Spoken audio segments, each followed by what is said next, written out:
All right. So how are we off? Let's see. Commodities, though.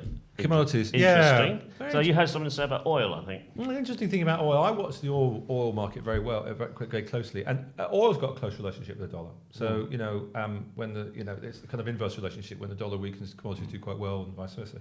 But what's also very interesting is the relationship between the two benchmarks, which is the WTI West Texas Intermediate and Brent oil, And the main difference, of course, is their geographies. One is mainly serving kind of oil coming out of West Texas, places like the Permian Basin, the big unconventional shale, and then Brent, which is coming out of North Sea oil. Yeah. And yes, folks, we've still got some. We've still got some, and there are some differences in the sulfur content and the lightness and sweetness of the different benchmarks. The interesting is there's usually quite a big difference between WTI and Brent, and that has been narrowing. Yeah. And the reason is there's lots of reasons. It's all to do. There's lots of reasons because WTI has got the big flows coming out of the big North American conventional fields. The oil output's it's radically got more liquidity, increasing. Basically. There's a lot more, so to speak. Yeah, there's a lot more liquidity. Yeah. And WTI, I would expect the gap between WTI and Brent and has been to narrow quite substantially.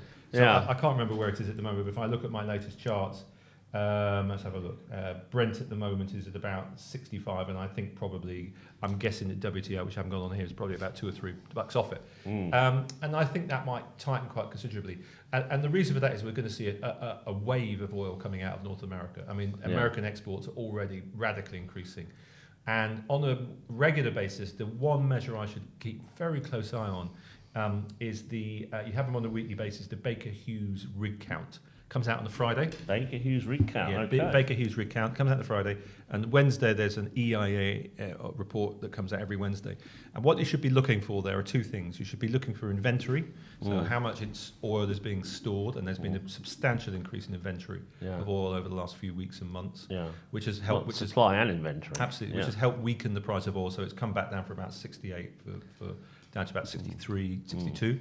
So inventory, which you tend to see in the EIA numbers. And then the other one is the Baker Hughes number, the rig count, because what that tells you is the amount of new rigs being put in the field in the unconventional areas, particularly to increase output. Right. And I think if you see a steady pattern, which it has been, of the rig count increasing, that tells you everything you need to know, because that means the Americans are pumping more oil, which is likely to be priced at West WTI rates. Yeah. The WTI will narrow with the Brent. But can't the Americans switch the oil on and off more easily? Well, they can, but they want to switch it on so they make more money at the moment. Yes, they're in a hurry to get their money back. Yeah. So the other story, of course, in the energy markets, particularly the oil market, is backwardation. So it's strong backwardation at the moment. All right, that's very interesting. Yeah, and that was indicating that a lot of financial speculators are in the oil market thinking there's going to be a big move.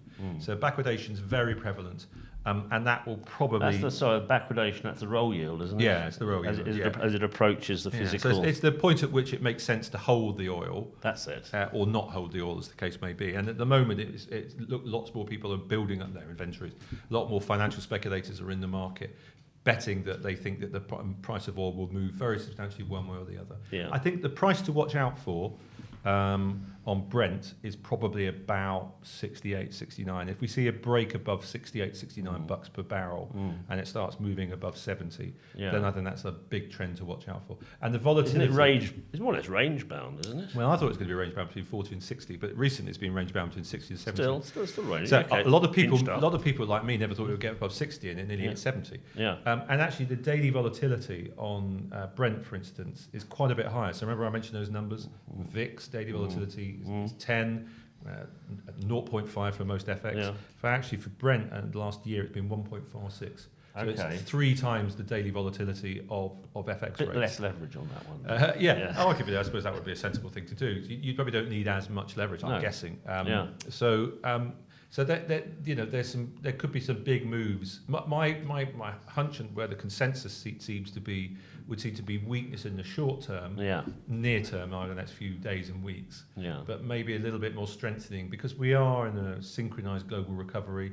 It is quite strong. Yeah, as said earlier, the emerging markets, China is reasonably China's was strong GDP demand. forecast 6.8 or something. Isn't Yeah. So the demand for oil is still there, and actually look at countries like Indonesia, where the demand for oil is very, very strong. Indonesia, really demand Why? very strong. It's because it's a very fast-growing economy, along with Vietnam, and actually there's some evidence that the Chinese are beginning to control their consumption of oil by lots of renewable projects and investing a lot of money in it, whereas actually places like Vietnam and Indonesia don't have the money, and they're phenomenal economies, doing very well, and they're sucking in oil imports. So that's something that people don't think about. So maybe it's to the upside. Yeah, possibly it's the upside. And I didn't think oil would break past 70, but it has in the past, in the last few years. And I think there's got to be a decent possibility it does now. That has knock-on effects. Yeah. Because if oil does break up past 70, then it needs to stoke up inflation fears. Yep. That will thus encourage the Fed to think about increasing interest rates more. Yep. That will increase stock market volatility, probably downwards. Chokes off the market. So a lot of knock-on effects going on. So that could be quite bearish. Yeah.